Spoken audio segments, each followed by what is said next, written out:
Hello, hello, hello. It's Lily and Riki here, the parenting strategist from the Parent Support Network, coming into you today live with episode 13 of Parent Support Network TV show. I hope you are doing awesomely well as we are leading up to just a few days away from Christmas. I've got my Christmas shirt on. I even bought my Santa hat, but it's just a bit too hot to put it on. So I hope you are having a great week. Hope that all is going well leading up to the big Christmas day on Saturday. I hope that whatever you need to get done, you're getting done. And I hope that, whatever is happening in your home is happy and healthy, and that, all is well with you.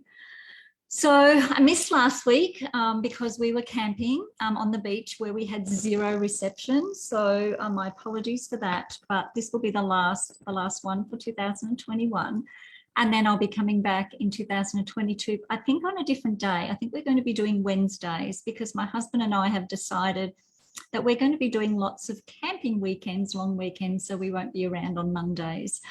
So, so today, just to finish off 2021, I really wanted to talk a little more specifically about the Nurtured Heart approach. I know we've touched on it on various other episodes, but I really just wanted to, summarize the approach.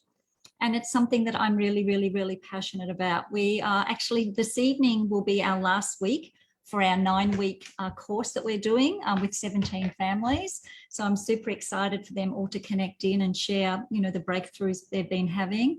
But I actually had 3 of our families join, Laura, who joined live, and Maria and Sharon, who did a video testimony for me on my recent masterclass that I did last week. And what Laura shared, oh my gosh, was like she started crying. I had tears in my eyes. And basically she shared that, through meeting me and learning about the Nurtured Heart approach, that it's basically saved her family. I think she said it saved our family's life or something like that. So, she has been getting amazing results implementing it. And it is a lifelong learning. It's not just something that you come and learn in one session or even in 9 weeks. It's something that you have to implement and practice over your lifetime, basically. For me, the Nurtured Heart approach, even though it's called Nurtured Heart approach, is more of a way of being. It's a way of living. It's a way of communicating, connecting, relationshiping. It's how we place our energy in all of our communications that we have. It's more than just learning some parenting strategies. And I know, lots of people, go off and say, well, I've done this parenting course or that parenting course. But really, this is so much more than learning strategies. It's learning a new way to communicate. And I actually share with my participants that really it's much like learning a new language. So you're going to be coming in for the next 9 weeks and learning this new language. Yes, we're going to be using words in English, but you're going to be using the words in a whole different way. And just to give you an idea of how much reading I've done, these are all of the Nurtured Heart approach books that I've got. I think I've got like about 10 here, but I think there's a whole lot more that Howie has written as well. So it's something that I'm super, super passionate about. So if you haven't heard of the Nurtured Heart approach, or you've maybe heard me say bits and pieces of it and you're like, well, what is it? Why is it so effective? Why are people getting such great results using this way of communicating and relationshiping? First of all, it's going to be 30 years old next year. So it started in 1992 by Howard Glasser, a family counsellor, who really identified that he himself was an intense and challenging child. And as he was doing his work, counselling with families, he actually came to realise that a lot of the things that he was sharing and the methodologies that he was sharing with his families might have worked okay with, some kids in the family, but the kids who were more intense, perhaps the kids who had been diagnosed with something like ADHD or ODD or on the autistic spectrum disorder, they did not respond so well to regular parenting methodologies. And he started to think back to like his career as an intense and challenging child. And so he came up with this concept of upside down parenting, which I so relate to it. If you know our story with our youngest son, that we were totally parenting upside down with all the love, with all the, the best intentions for being the best parent we could be, to, for nurturing and supporting our son. But we were so parenting upside down. So what does upside down parenting mean? People go, what do you mean upside down parenting? So basically, in our everyday communications and the way we relationship with each other, so not just with our children, but with each other. But let's talk a little more specifically about children, and a little even more specifically about our more intense and challenging children. We tend to give more relationship, more connection, more of us when the kids are doing the wrong thing. And if you think about, just think about the last day or two or three or the last week. When did your energy really heighten? Like if you think about being the child's favorite toy, and you can be a boring toy, or you can be a toy with bells and whistles and things that move, and lots of really exciting aspects to the toy. When were you the boring toy, and when were you the exciting toy with all the bells and whistles going? So for a lot of us, particularly when we're busy or stressed, or kids aren't listening, or they're not cooperating, or they're arguing with each other, or not following the rules, or not getting done what they need to, we tend to come to life. We tend to give more of us when the kids are not doing what they're meant to be doing. So if they're breaking a rule, if they're fighting, if they're, not doing what they've been asked to do, that's when we come to life. That's when we come in and give all of our energy. That's when our eyes pops and our face goes red, and we might yell or scream, or, or threaten the child with a reprimand or a timeout, or taking away of a privilege or something. That's when we bring in all of our juicy, connected energy when the kids are doing the wrong thing. And then when they're doing the right thing, then we become kind of a bit boring, right? We become that toy that doesn't have any exciting features, and we're like, we don't really give much connected relationship. We might say well done, or good job, or thank you, which is still great. It's still praise, but it's what we call junk food praise. It's not really recognizing the child for the qualities that are being shown at that time. So kids get to learn inadvertently that we give more of us, that their favorite toy comes more to life when they're doing the wrong thing. And we start teaching this to kids at a very young age. And they come to realize, because what kids want from us most, more than toys, think about this at Christmas time, more than toys, more than stuff, is they want our relationship. And they're going to get that relationship or seek that relationship any which way they can.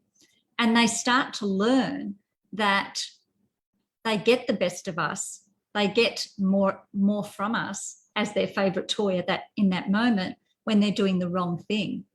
And even though it's not necessarily positive interaction at that time, but they're feeling connected, they're getting relationship, they're getting connection, they're getting something in the way of connectivity when they do the wrong thing. And then subconsciously, when they're doing the right thing, they're like, well, I don't get much attention or energy or relationship from mum or dad or grandma or grandpa or teacher when I'm doing the right thing. I might just get that junk food praise, but that's about it. So what we need to do is turn that energy up the other way, and we really need to give the connected, juicy relationship and energy to the kids when they're doing the right thing. And we need to not only tell them they're doing a great job, but why they're doing a great job. It could just be something so simple as, let's just say they're quarreling with their sibling, which kids just do, right? And normally we might ignore that for some time until we really become aggravated or heightened. And then we might come in and go, will you stop arguing with your brother or sister? I'm so over you guys doing this. Just get along together. Please stop the arguing, stop the carrying on. And we come in and give that relationship when they're doing the wrong thing. But then if we're off in the office or in the kitchen doing something and the kids are playing quietly, we just go, phew, they're playing quietly, and let's hope that they do for a few minutes so I can get this finished. But we don't acknowledge them for that. Whereas that's when we should go in and say, hey guys, I love how you're playing so quietly together and cooperative. That really shows me you know, that you really care about each other, you're being cooperative, you're being thoughtful, you're being a good big brother or big sister helping your, you know, your sibling. And I really appreciate that, because it's allowing, you know, me to get dinner ready at the moment. And that just really shows me that you're contributing to the household by playing nicely and cooperatively together. And, you know, that just shows me so much greatness in you guys. You really can get along together, and you really, you know, are thoughtful and considerate. So thank you. And then, you know, you've given them that relationship and energy. And then they're like, wow, well, that was pretty cool. You know, I got that great relationship from mum or dad or whoever it was for doing the right thing. And they're more inclined to then, you know, live up to that expectation rather than to the expectation of getting that attention and energy for doing the wrong thing. So let me just quickly cover the 3 stands in the Nurtured Heart approach. So, you know, when we take a stand for something, it means we're solid on it, right? It means if I take a stand on something, that's something I believe in, that's something it's not something we're wishy-washy about if we take a stand on something. So stand 1 is absolutely no. And that's not giving energy, attention, connection, relationship to things you don't want to grow, to things that are negative or things that are not going the way you want them to go. Just like we wouldn't take our watering can with our water and nutrients and fertilizer in it, and we wouldn't go and water the weeds because we don't want the weeds to grow. So why would we want to water or give energy to the things that are going wrong? So we don't give attention or connection or relationship when the kids are mucking up or doing the wrong thing. But the very second, or the baby step movement towards doing the right thing, then we can come in and give the energy, connection and relationship. So even though you were just fighting with your brother and getting a bit rough and using some inappropriate language, I can now see you've calmed yourself down. You know, that really shows you've got the greatness of self-control, you've calmed yourself down, you're now, you know, behaving appropriately and treating your brother more kindly. And that really shows, you know, that even though you were heightened, that you have the greatness of being able to calm yourself down, to really, you know, be a great big sister or big brother, and be kind and thoughtful and cooperative with them, even though they're really annoying you and you know, driving you batty, but you still, you know, have that in you. You still have those beautiful qualities in you. So I really want to acknowledge you for that. I mean, the difference between that and, you know, going in and giving all the energy to the argument that was going on, because let's face it, no matter how much you think they argue with their sibling, they're not doing it 24/7. So we need to look for the opportunities for when they're not arguing and when they are being cooperative together, because we can't teach cooperation or being a kind brother or sister or being thoughtful in the moments when they're not doing it. So a lot of us try and go and teach rules when the rules are being broken, but really how we want to teach the rules is when they're being followed. So we want to show the child when they're following a rule that they're being kind, that they're being thoughtful, that they're being cooperative, that they're using great self-control, etc. And that's how they get to learn what their qualities and greatness are when we're expressing those in the moment that they're actually following them. So stand 2 is absolutely yes. It's giving recognition for things that are going well, for qualities that you're seeing, for baby steps towards, you know, improved behaviour or success.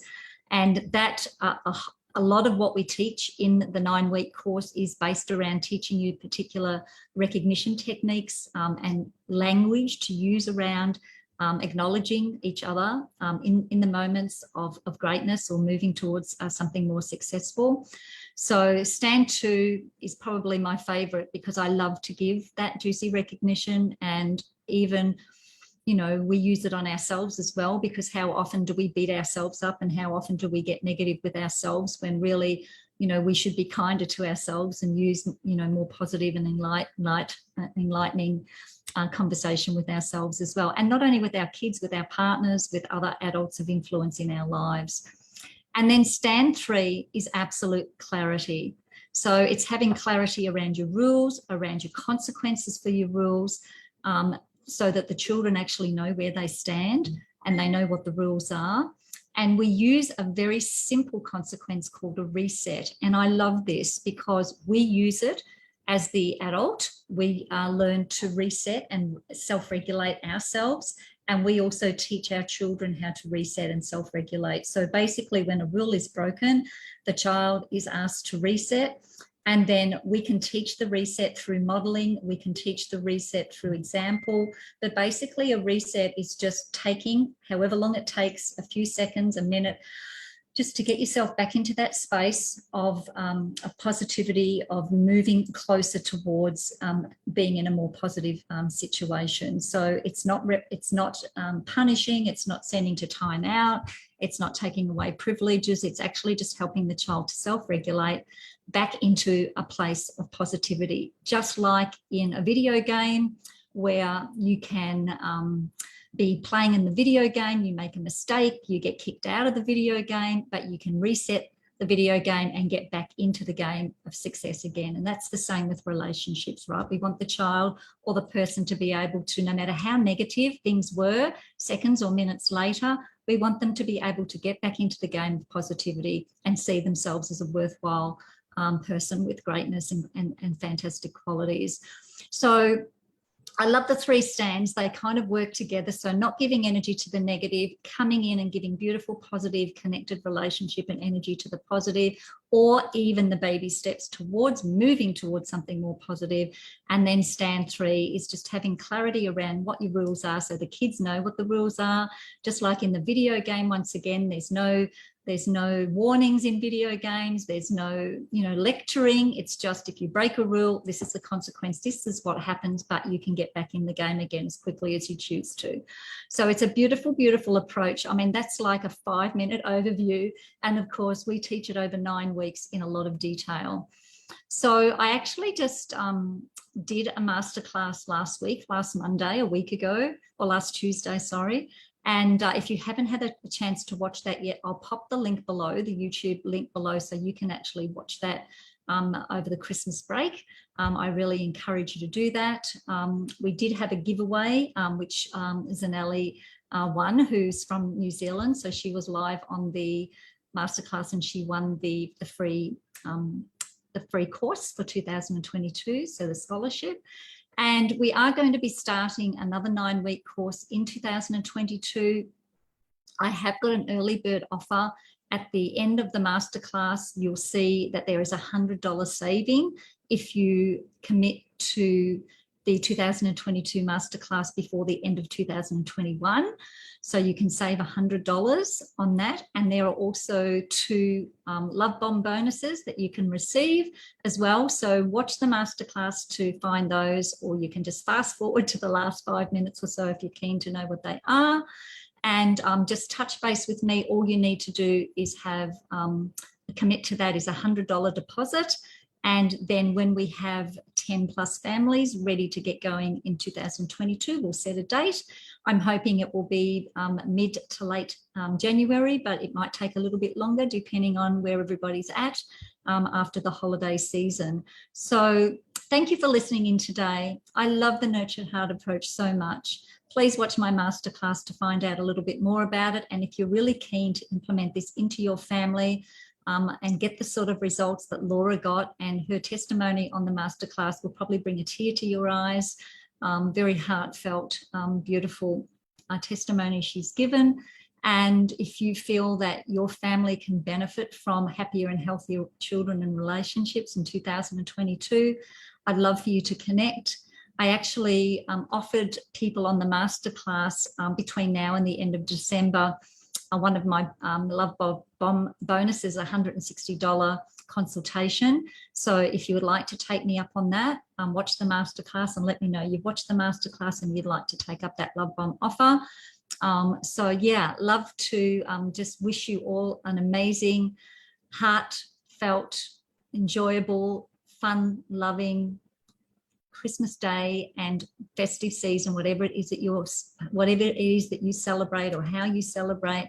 I know we all celebrate differently, and just would love to acknowledge your family and hope that you can have as many beautiful memories, make as many beautiful memories as you can over this holiday season. So that's it from me, Lillian Reiki, parenting strategist equipping parents to enjoy happy and healthy children and relationships on purpose.